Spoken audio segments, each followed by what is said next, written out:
Salut YouTube, aujourd'hui on va faire une petite vidéo en fait sur la présentation des armoires fortes. Donc je vais présenter mes deux armoires. Donc il y a aussi bien les armoires fortes, donc tout ce qui est carabine, donc les armes longues. Et vous avez aussi les coffres forts, donc un peu plus petits. Moi personnellement j'en ai pas parce que j'en ai pas l'utilité.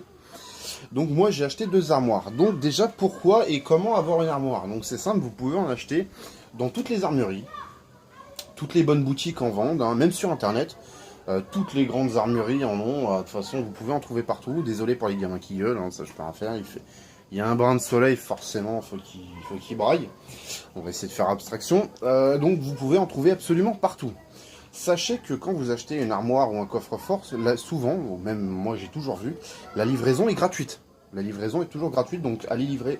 Votre armoire sera livrée en fait emballée, cerclée sur une palette. Voilà. Alors, sauf si le mec c'est un radin et qu'il a chourave la palette Europe parce qu'il peut la revendre 5 euros. Ouais, il y en a, ils sont prêts à tout, j'en ai déjà vu. J'ai eu le cas d'ailleurs sur mon deuxième coffre-fort, mais sinon il est livré sur palette Europe et voilà, le livreur il vous l'emmène jusqu'en bas de chez vous. Si vous êtes en appartement, s'il y a un ascenseur et que le mec c'est pas trop un connard, il vous donne un coup de main, il vous met la palette dans l'ascenseur, voilà, le mec sympa. Sinon, il peut vous le mettre en bas du bâtiment. Après, c'est à vous de vous débrouiller. J'ai envie de dire, vous l'avez acheté, c'est à vous de vous débrouiller pour le monter. Mais voilà, la livraison est gratuite. Maintenant, est-ce que c'est obligatoire en France d'avoir un coffre ou une armure forte? Oui et non, suivant le type de catégorie d'armes que vous allez avoir. Si vous avez des armes de catégorie C ou D, donc surtout catégorie C, que vous avez eu avec une licence de tir, une licence de balle trap ou un permis de chasse, vous n'êtes pas obligé de justifier d'avoir un coffre-fort. Vous pouvez très bien avoir par exemple une carabine en 22 ou en 308, une carabine à verrou. Retirez votre culasse, vous prenez votre fusil, par exemple, je sais pas, vous avez une armoire où vous mettez votre linge, vos vestes et tout. Vous pouvez mettre votre fusil dedans et par exemple votre culasse, vous la mettez dans un petit sachet, dans un petit sac et vous la cachez ailleurs, vous la rangez. Pour la loi, ça suffit largement. Personnellement, moi je vous conseille quand même d'acheter une armoire, on ne sait jamais. Il y a Sachez bien que l'armoire n'est pas fait pour protéger des cambriolages. C'est vraiment pas fait pour protéger des cambriolages ou quoi que ce soit. C'est vraiment fait pour protéger tout ce qui est les accidents du domicile. Par exemple, je sais pas, votre fils, votre fusil, vous l'avez mis sous le lit ou on ne sait jamais. Votre fils, il passe par là, il est petit, il sait pas, il croit que c'est un jouet ou c'est un jeu, il est avec des copains, pan. On ne sait jamais, vous êtes au travail, vous n'êtes pas tout le temps là. Voilà. Il faut éviter tous ces petits accidents bêtes. On en voit plein de vidéos d'ailleurs, souvent ça se situe aux États-Unis. Il y a plein de des petits accidents stupides comme ça qu'on pourrait éviter. En plus, une armoire ça coûte pas cher, ça coûte environ, même si vous voulez pas investir, hein. Moi un modèle comme ça c'est environ 300 euros. Mais vous avez des modèles à Castorama pour 170, 180 euros. Pour 4-5 fusils, ça suffit largement si vous voulez pas investir. Ça ferme à clé, vous mettez vos 3-4 fusils de chasse. Vous fermez la clé, vous partez au travail, vous êtes tranquille. Déjà, vous savez que votre femme ou votre enfant ne vont pas se blesser avec les armes. Maintenant, sachez bien que ce n'est pas fait pour protéger des cambrioleurs. Demain, des cambrioleurs professionnels, je ne parle pas de cambrioleurs du dimanche, hein, moi j'appelle ça les 3-4 trous du cul qui vont aller chez une personne âgée pour aller voler leurs bijoux et avec un tournevis. Eux, personnellement, pour ouvrir un coffre comme ça, il va leur falloir 2 jours. Maintenant, je parle de vrais cambrioleurs, donc des habitués en fait du grand banditisme et quoi que ce soit. Ces personnes-là, un coffre-fort comme ça, ils l'ouvrent en 5 minutes. En 5 minutes, c'est torché. Soit ils vont l'arracher du mur, ou soit ils vont, vous inquiétez pas, ça pour eux, c'est de la rigolade. Un coffre-fort comme ça, c'est... Bref. Mais c'est pas fait pour ça, c'est vraiment pour si vous voulez. Ou alors, en cas de cambriolage, ça va juste les ralentir. Bien sûr, comme vous savez, hein, personnellement, je me suis jamais fait cambrioler, mais je connais des gens qui se sont fait cambrioler, comme vous savez, même dans les reportages ou quoi que ce soit. Un cambriolage, ça dure pas plus de 2, 3, 4 minutes, voire 5 minutes maximum. Faut pas faire de bruit et faut aller vite.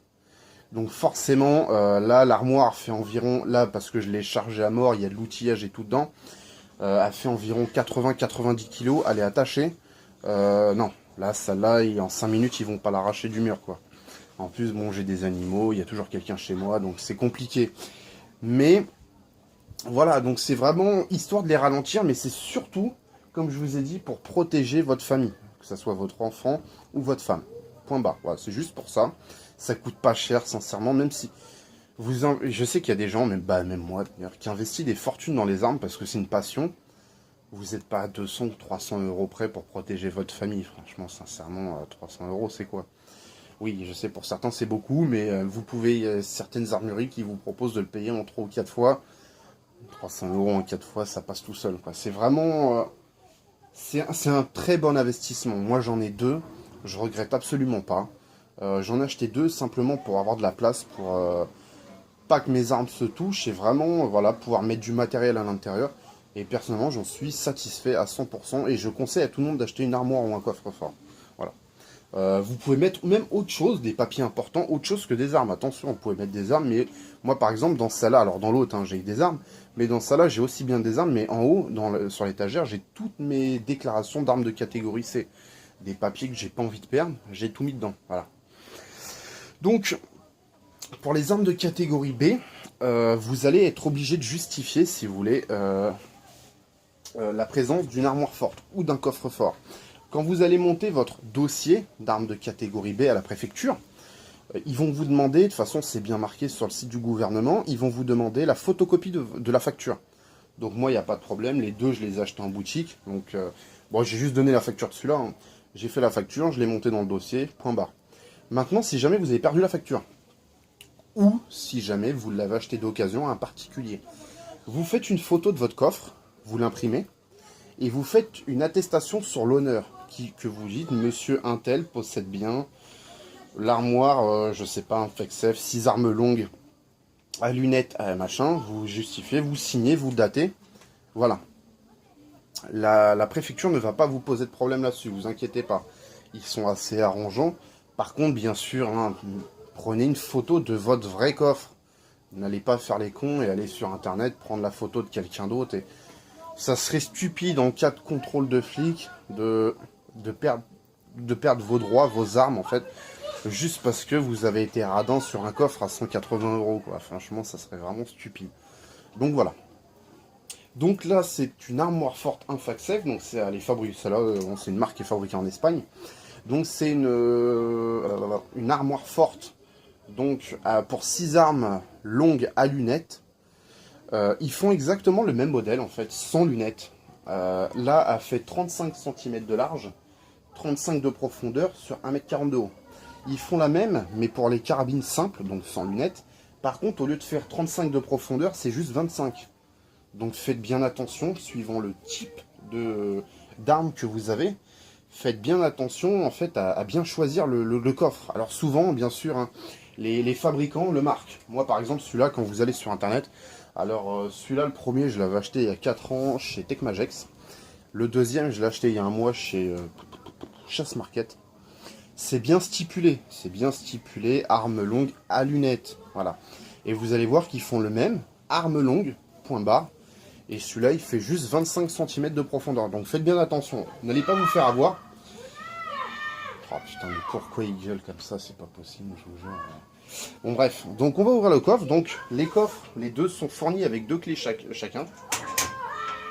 Il y a bien sûr 5 points d'ancrage. Donc là, il y en a 3, il y en a 2 en bas. Bien sûr, vous n'allez pas les voir, je suis désolé.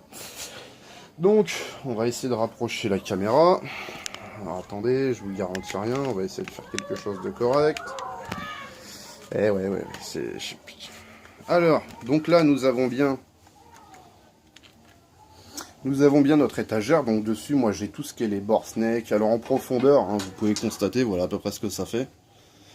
Donc bord snake, il y a de l'outillage, brosse à dents, que j'utilise pour nettoyer mes armes, certains tournevis, les papiers, bon bref. Là, alors je vais encore rapprocher la caméra. Voilà. Donc là, nous avons encore une étagère. Donc moi, j'utilise pour mettre mes munitions en 9 para. Bon, ça c'est des boîtes de coton-tige. Ah, on va juste, vous allez pouvoir constater la profondeur.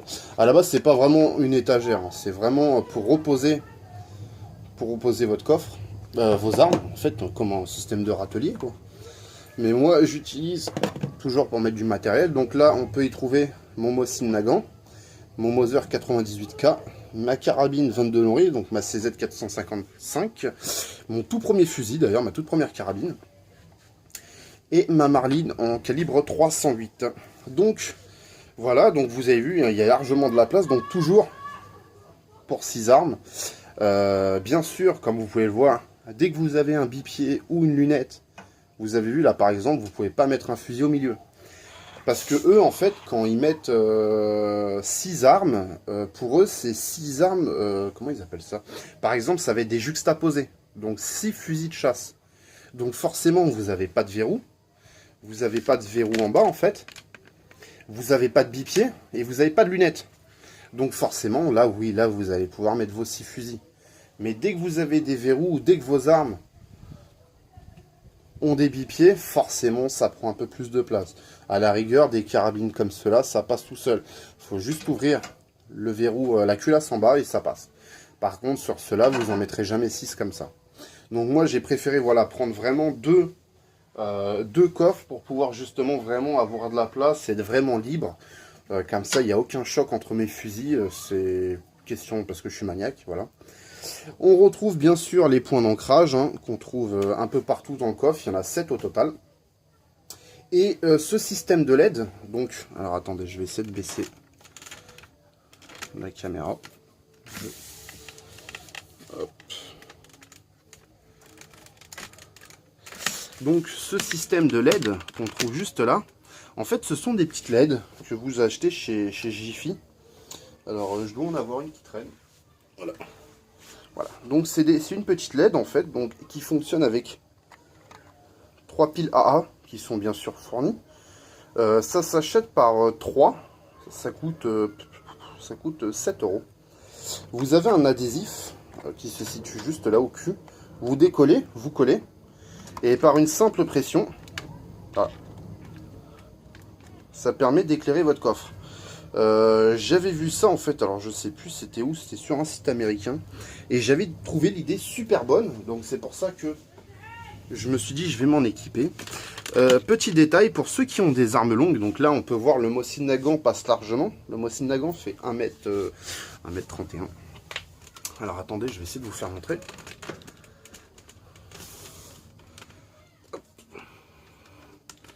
Oui, je laisse toujours la caméra sur le bipied, forcément.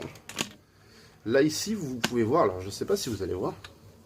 Peut-être si je coupe ça. Non, ouais, si. Là, il y a un trou, en fait. Tout ça, c'est un trou ici, là. Et en fait, ça permet que quand vous avez une arme qui est vachement longue, en fait, bah, qu'elle puisse traverser. Si jamais, alors, ouais, je sais pas, le Mosin, déjà, c'est déjà une canne à pêche, ça fait déjà 1m30. Alors, si jamais votre fusil, il fait 1m40, et ben, vous pouvez le faire passer par là et donc le canon sera toujours libre. Donc il rentre parfaitement voilà, à l'intérieur du coffre. Voilà. Donc, on va essayer de mettre ça en position. Donc comme vous pouvez le voir, il y a largement de la place pour ranger tout ce qui est munitions ou quoi que ce soit. C'est un investissement. Mais sincèrement, bon, j'ai envie de dire, la sécurité n'a pas spécialement de prix. Donc voilà, donc on va se retrouver dans la deuxième partie de la vidéo pour présenter le second coffre. Allez, à tout de suite.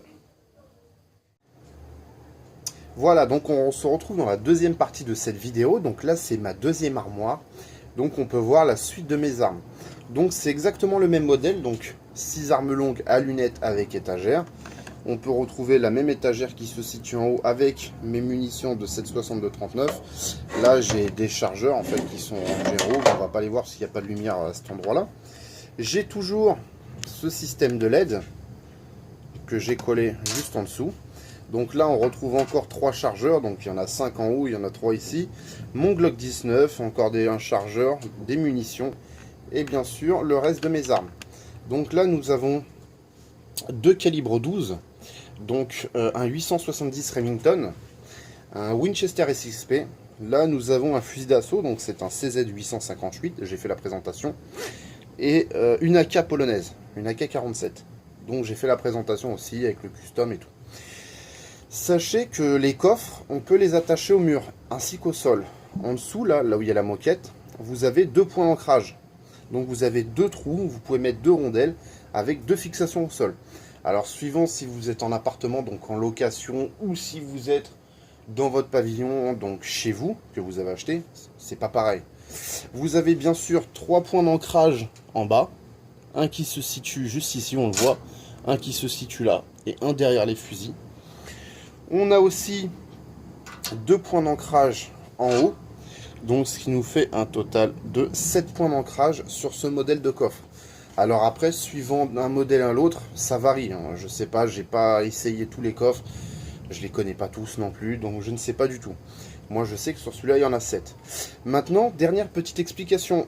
Il se peut bien sûr que la police vienne à votre domicile constater que vous ayez un coffre ou une armoire forte. Souvent ça arrive quand vous faites un renouvellement de détention, ou bien quand vous faites de nouvelles demandes d'autorisation et de détention d'armes de catégorie B. Par exemple, moi j'en possède 3. Peut-être que, je sais pas, demain je vais remonter un dossier pour en demander 2. Il se peut que la police, enfin la gendarmerie ou la police, vienne chez moi pour constater que les coffres que j'ai déclarés avoir dit à la préfecture que j'ai chez moi, qui viennent juste constater qu'ils sont bien là. Attention, si la gendarmerie vient à votre domicile, vous pouvez, alors bien sûr, constater bien que ce sont de vrais gendarmes. On ne sait jamais, il y a plein d'arnaques, tout ça, donc faites attention. Faites attention, mais surtout, ils ne constatent simplement que vous avez une armoire. C'est tout. Vous n'avez pas à ouvrir le coffre ni l'armoire. C'est une procédure administrative et non judiciaire. Vous n'avez en aucun cas à ouvrir le coffre. Ils n'ont pas le droit de savoir ce qu'il y a dedans. Vous êtes les seuls propriétaires. Ils viennent, ils constatent, ils savent que vous avez 3 armes de catégorie B, une CZ, une AK, un Glock, point barre. Ils viennent, vous avez déclaré avoir une armoire, ils regardent, l'armoire elle est bien là, ça s'arrête là. Au revoir monsieur. C'est tout. Juste pour constater, c'est que de l'administratif. Ce n'est pas judiciaire, il n'y a aucun juge qui... Voilà. Là, c'est vraiment juste, ils constatent, point barre. En aucun cas, vous ouvrez. Vous n'avez pas à faire montrer ce que vous avez à l'intérieur de votre coffre. Faut bien le préciser. Il y a des gens qui peuvent se faire avoir, parce que déjà, des fois, ça peut arriver. Alors ça, ce sont des gens souvent qui sont bien renseignés, mais ça peut arriver que de faux gendarmes, quand je dis de faux gendarmes, bien sûr, ce ne sont pas... de faux gendarmes, en fait, des hommes déguisés en gendarmes, qui vont chez certains tireurs âgés, et qui profitent, entre guillemets. On ne sait jamais, il y a plein de gens mal intentionnés, donc déjà contrôler que ce sont bien de vrais policiers ou de vrais gendarmes. Et après, juste ils constatent que le coffre est bien à votre domicile, c'est tout. Ils n'ont pas à toucher, ni à ouvrir, ni quoi que ce soit. Ni à savoir où c'est que la clé, elle est rangée, parce que bien sûr, vous avez une armoire forte, mais vous cachez la clé. Ils n'ont pas à savoir où c'est que vous cachez la clé ou quoi que ce soit, rien du tout. Ils constatent juste, voilà. Donc j'espère que cette petite vidéo vous aura plu. J'ai essayé de faire au plus simple. Alors c'est pas évident. J'espère que la vidéo rendra plutôt bien. J'espère qu'elle vous plaira. Je sais que ça fait longtemps qu'on me demandait de la faire. Mais malheureusement c'est assez merdique à filmer en fait comme j'ai dit. La preuve, on peut pas faire vraiment ce qu'on veut. C'est soit on filme un peu de travers. Ou soit on a 2 grosses bandes noires en plein sur les côtés. Donc c'est pas élégant. Donc voilà. Donc sur ce, n'hésitez surtout pas, si vous avez la moindre question, comme d'habitude, j'essaierai d'y répondre. J'essaie toujours de répondre aux gens quand je peux, ou quand c'est constructif, parce que des fois, il y a des gens, sincèrement, ils sont un peu lourds. Bon bref, ça on peut pas éviter. On fait une vidéo pour expliquer un truc, par exemple, là j'ai dit le modèle, machin, du coffre. Je sais qu'il y a des gens qui vont me dire, c'est quel modèle de coffre? Alors je l'ai répété 3 fois dans la vidéo, mais je sais qu'il y en a qui vont encore me demander c'est quoi. J'ai l'impression qu'il y en a ils veulent pas faire d'efforts ou alors ils ont des problèmes d'audition, j'en sais rien. Bon bref. Donc bon, j'essaie toujours de faire au mieux, de faire abstraction et j'essaie toujours de répondre aux gens le plus possible, que ça soit sur YouTube, sur Facebook ou quoi que ce soit. J'essaie de... Mais bon après je connais pas tout non plus. Donc voilà. Donc sur ce je vous laisse, allez, ciao et bon tir.